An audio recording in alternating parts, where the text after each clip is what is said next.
After billions of mistaken and often fraudulent payments during COVID, the federal government says there is a sharp decrease in those numbers. It also revealed an important lesson in accountability with the amount of fraud slipping through the cracks. Let's bring in Deputy Public Policy Editor for OpenTheBooks.com, Rachel O'Brien, to discuss. Good morning to you. There have been billions, as we know, in improper federal government payments. And when we say improper, we mean wrong person, wrong amount, wrong reason. How much are we talking about, Rachel? And how high was this during the pandemic? So looking first at the last fiscal year, 2025, Trump's first year back in office, the federal government made $186 billion worth of these improper payments. Now, that's $24 billion more than Biden's final year. But one of the reasons why Biden's final year was so low was in part because of these massive COVID-related improper payments. They began to taper off. If you look at the first 3 years of the Biden administration, they were much higher. They averaged $231 billion. So that $161 billion we're talking about is significantly lower. Trump had a $168 billion average his first term for these improper payments. It's not loose change, but it's far lower than Biden's.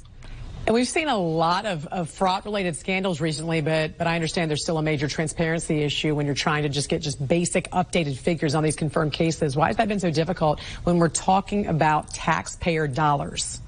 Absolutely, yeah. This is information on improper payments. They come from agencies. They self-report them to the Office of Management and Budget.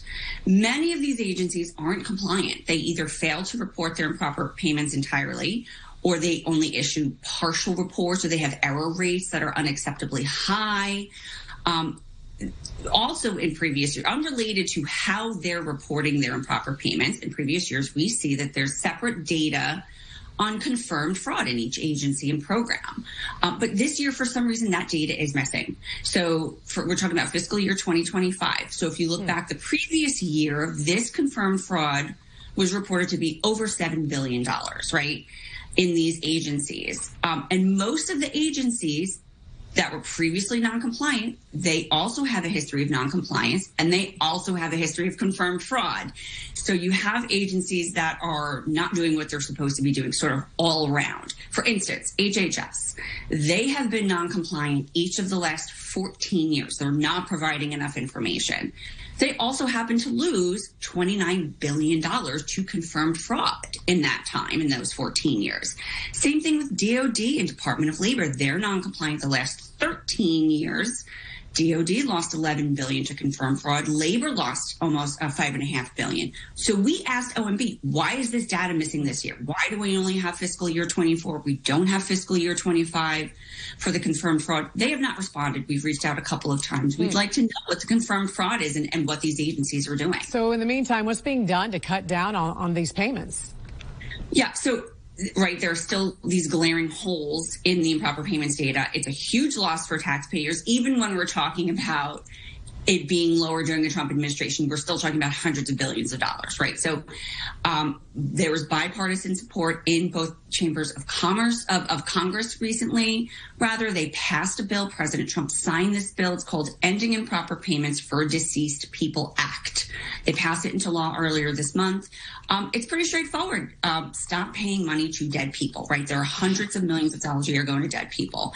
This simply has Social Security Department share its data with the Treasury. The Treasury keeps a do not pay list. So now these agencies can use this master list and avoid payments to the deceased. Hopefully we can see $0 go to dead people next year. Common sense fixes for a lot of these. Deputy Public Policy Editor for OpenTheBooks.com, Rachel O'Brien. Great to see you. Have a great weekend. You too. Thanks, Jen. And it was